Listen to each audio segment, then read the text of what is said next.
ما أصاب من مصيبة إلا بإذن الله কোন মুসিবত কারো কাছে পৌঁছে না, তবে আল্লাহ তাআলা যার কাছে মুসিবতটা পৌঁছার জন্য আদেশ দেন তার কাছে গিয়ে পৌঁছেন।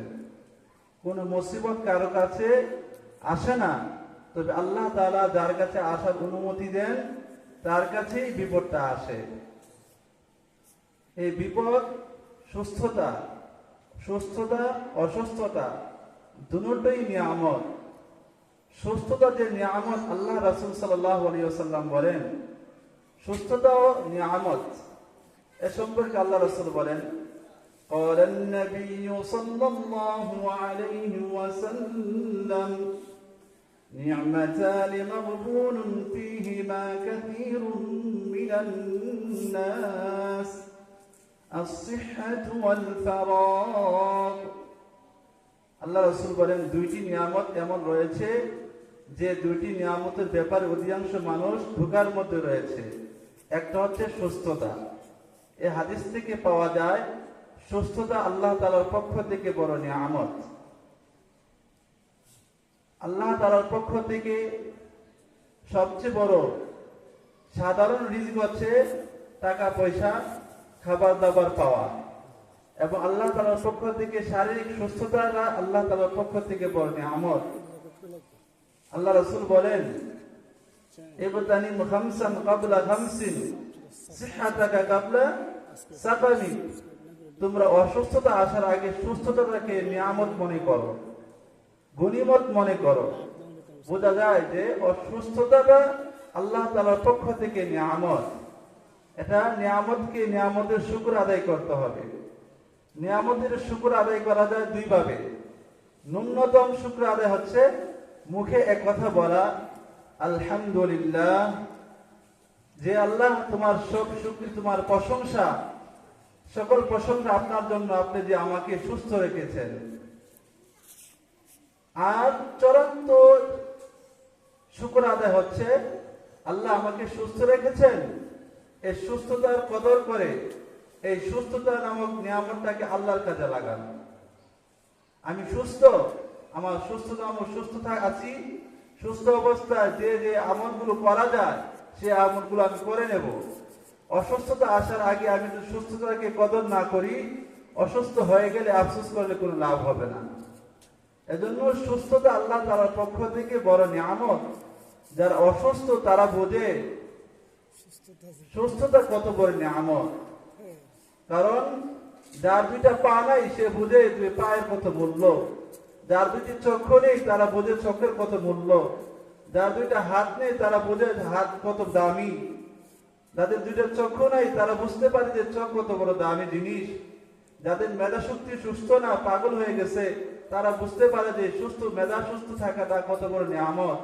এজন্য আল্লাহ তাআলা আমাদেরকে যাদেরকে সুস্থ রেখেছেন, অসুস্থতা আসার আগে তার শুকর আদায় করতে হবে। শুকর আদায় কেমনে কি করব? সুস্থ আছি নামাজ পড়ব, সুস্থ আছি রোজা রাখবো, সুস্থ আছি আমার হজ পালন করার তৌফিক আছে, আমি হজ পালন করে ফেলবো। একসময় এমনও আসে মানুষের হজ করার তৌফিক আছে, টাকা পয়সা আছে, কিন্তু শারীরিক অসুস্থতার কারণে সে হজ পালন করতে পারছে না। এমনও সময় আছে মানুষের রোজা রাখবে, খাবার খাওয়ার ব্যবস্থা আছে, কিন্তু শারীরিক সুস্থতার কারণে, অসুস্থতার কারণে সে রোজা রাখতে পারে না। এজন্য অসুস্থতা আসার আগে সুস্থতাকে নিয়ামত মনে করে কদর করতে হবে। এই হাদিস থেকে বুঝতে পারলাম সুস্থতা আল্লাহ তাআলার পক্ষ থেকে নিয়ামত। আর আমরা যারা অসুস্থতা, এটাও আল্লাহ তাআলার পক্ষ থেকে নিয়ামত নেই, শুধু নিয়ামত আবার রহমত। সুস্থতা থেকে অসুস্থ হয়ে যায় যারা, হ্যাঁ, এটা আরো বড় আল্লাহ তাআলার পক্ষ থেকে একটা প্রাপ্তি। যদি আমরা দুর্বল ইমানদার, শারীরিক অসুস্থ হয়ে গেলে ভেঙে পড়ি, যার ফলে আমরা অসুস্থতার নিয়ামতটাকে আমরা গ্রহণ করতে চাই না। অসুস্থতা যে আল্লাহ তাআলার পক্ষ থেকে নিয়ামত, এ ব্যাপারে একাধিক হাদিস আমি আপনাদের সামনে পেশ করব। অসুস্থতা সম্পর্কে আল্লাহ রাসূল বলেন, আমি অসুস্থতা দুনিয়ার মানুষকে দেই কেন? দুইটা কারণে। দুনিয়ার মানুষ নেককার বদকার সবাই অসুস্থ হয়, নবী রাসূলরা অসুস্থ ছিল, অথচ তাদের কোনো গুনাহ ছিল না। আমাদের মাঝে এমন মানুষ আছে যাদের গুনার শেষ নেই, তারাও অসুস্থ হয়, যারা নেককার তারাও অসুস্থ হয়। এমন কোন মানুষ বলতে পারবে না আমি অসুস্থ হব না, হয় না। কারণ আল্লাহ তাআলা প্রাকৃতিক ভাবে অসুস্থতা সুস্থতার মাঝে মানুষকে চালিয়ে নেন। যার অসুস্থতা আল্লাহ বলেন আমি দুই কারণে দেই। এক কারণে, একটা হচ্ছে যারা নেককার আল্লাহ ওয়ালা, তাদের কোনো গুনাহ নাই, তাদেরকে আমি অসুস্থতা দেই কেন?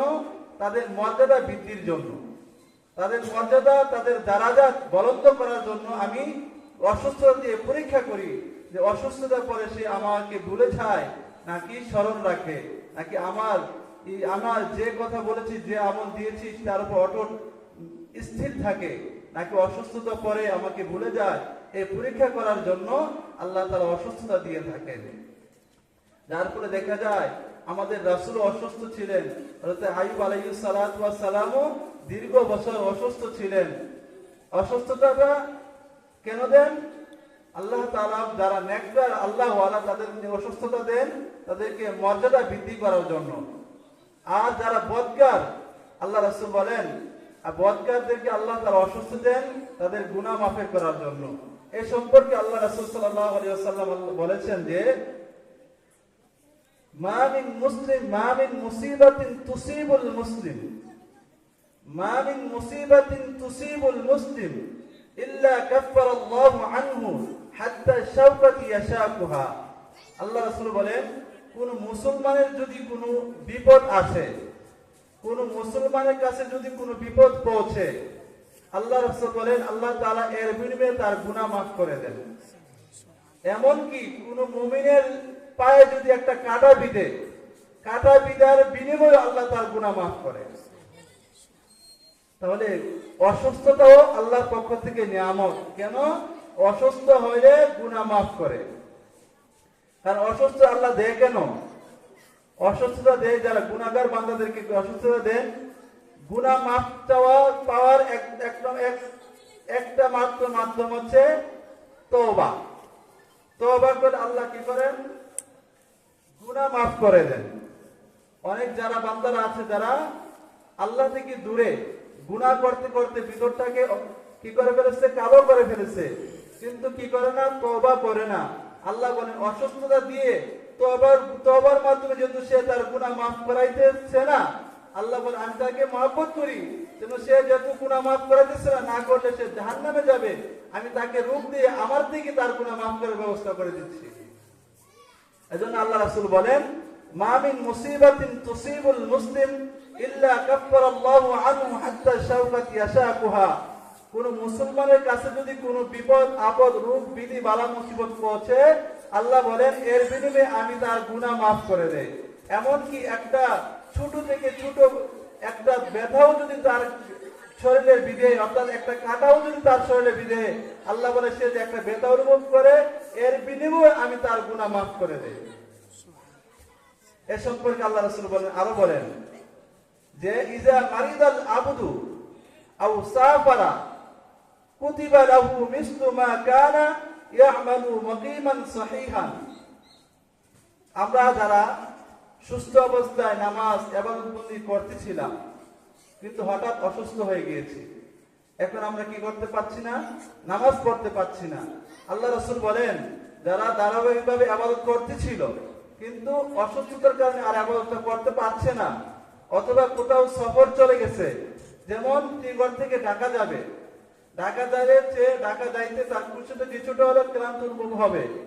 ঢাকা না গেলে বাড়িতে থাকলে সে নফল ইবাদত বন্দেগী করত, 2 রাকাত বেশি নামাজ পড়তো, কিন্তু সফর অবস্থায় যাওয়ার কারণে কিছু নামাজ যে পড়তে পারছে না, শুধু ফরজ নামাজটা পালন করছে, যে নফল নামাজটা যে করতে পারছে না।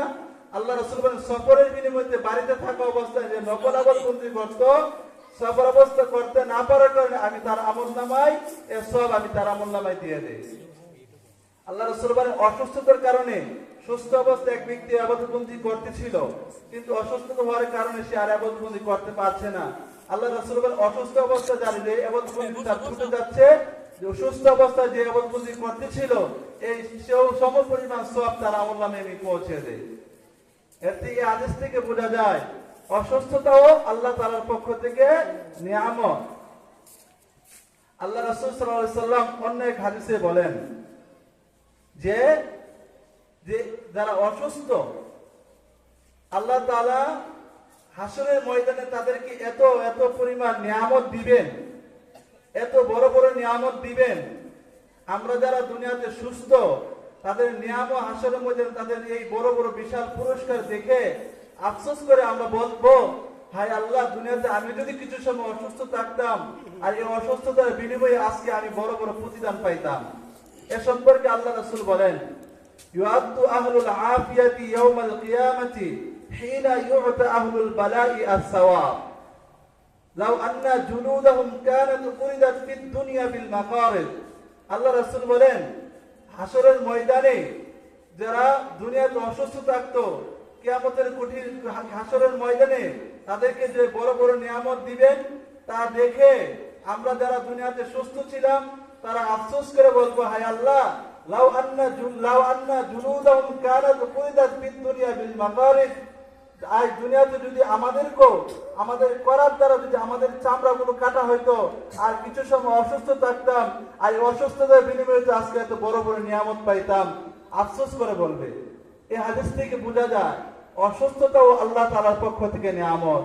এজন্য আমরা যারা অসুস্থ, সবসময় অসুস্থ থাকি, আমরা হতাশ হওয়ার কোনো কিছু নাই।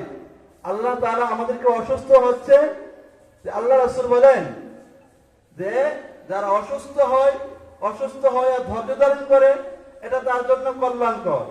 যারা সুস্থ থাকে, সুস্থ অবস্থায় শুকর আদায় করে, এটাও তারা কল্যাণকর। সুস্থ অবস্থায়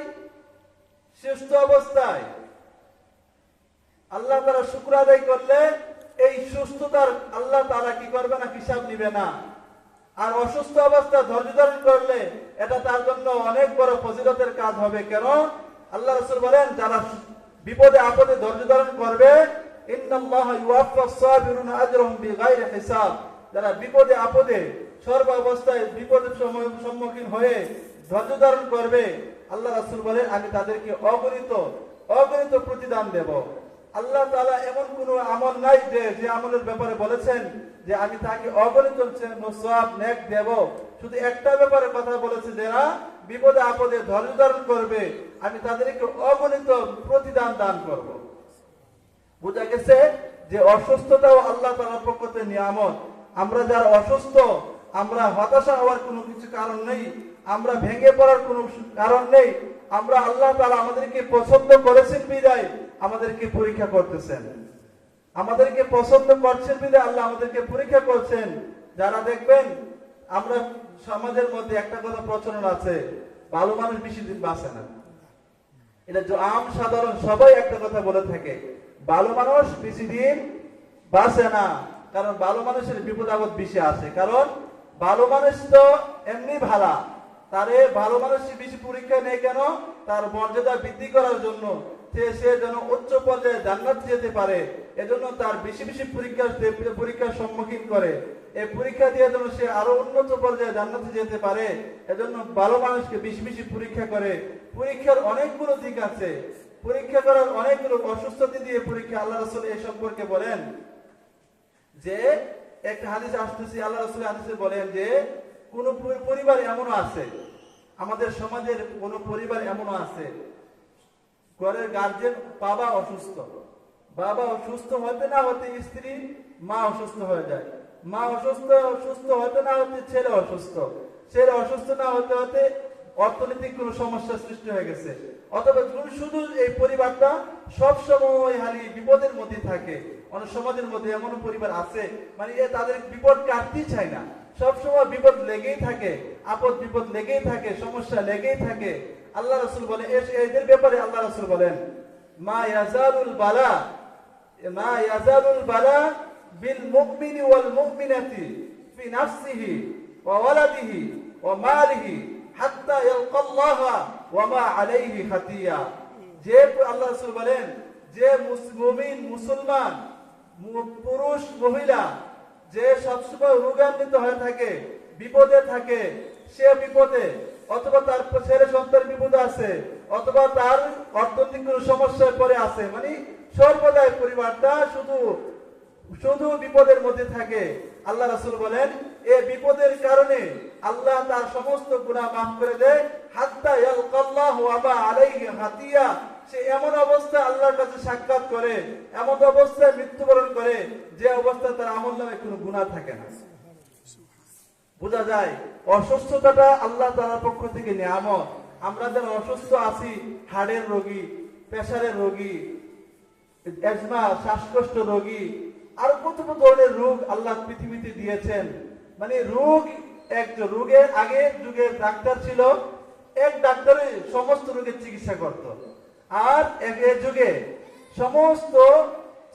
সমস্ত একটা অঙ্গের জন্য একজন ডাক্তার, চোখের জন্য এক ধরনের ডাক্তার, নাকের জন্য এক ধরনের ডাক্তার, নাক কান গলার জন্য এক ধরনের ডাক্তার, হাড়ের জন্য এক ধরনের ডাক্তার, ব্রেনের জন্য এক ধরনের ডাক্তার, হাড় ভাঙার জন্য এক ধরনের ডাক্তার, স্কিনের সমস্যার জন্য এক ধরনের ডাক্তার, লিভারের সমস্যার জন্য এক ধরনের ডাক্তার, কিডনির সমস্যার জন্য এক ধরনের ডাক্তার, অ্যাজমার পাইলস সমস্যার জন্য এক ধরনের ডাক্তার, পেটের সমস্যার জন্য এক ধরনের ডাক্তার। মানে ডাক্তার আগে একজন রোগীর একজন ডাক্তারে সব রোগের চিকিৎসা করতে পারতো, মানে হাতে ধরলে বুঝতে পারতো সে রোগটা, এই ছেলেটা কি রোগে আক্রান্ত আছে। কিন্তু আজ রোগ এত পরিমাণ বেড়েছে যে হাজার হাজার ডাক্তার লাগায়ও সমস্ত একটা মানুষে এত পরিমাণ রোগে আক্রান্ত হতে পারে যে একটা ডাক্তার শত শত ডাক্তার মিলে একটা রোগে একটা মানুষের চিকিৎসার জন্য ব্যবস্থা করে রাখা হয়েছে। আল্লাহ রাসূল বলেন যারা বিপদ আপদে সবসময় রোগ বিধি থাকে, তোমরা ধৈর্যহারা হয় না, বিপদে আপদে কি করো, শুকর আদায়, ধৈর্য ধারণ করো। তাহলে আল্লাহ বলেন আমি তোমাদেরকে অগণিত প্রতিদান দেব, এমন প্রতিদান দেব, তোমাদের প্রতিদান দেখা যারা দুনিয়াতে সুখী ছিল, যারা সুস্থ ছিল আফসোস করে বলবে আজকে আমি যদি কিছু সময় অসুস্থ থাকতাম, আজকে আমিও তো আজকে এত পরিমাণ বড় বড় নিয়ামতের প্রতিদানের মালিক হয়ে যেতাম। এজন্য আমরা কি করব না, আফসোস করব না। আল্লাহ রাসূল বলেন অনেক সময় দেখবেন মানুষের অঙ্গহানি হয়ে যায়, হাড়ের সমস্যা করে, পায়ে কেটে ফেলে, পায়ের পচে যায়, পাও কেটে ফেলে,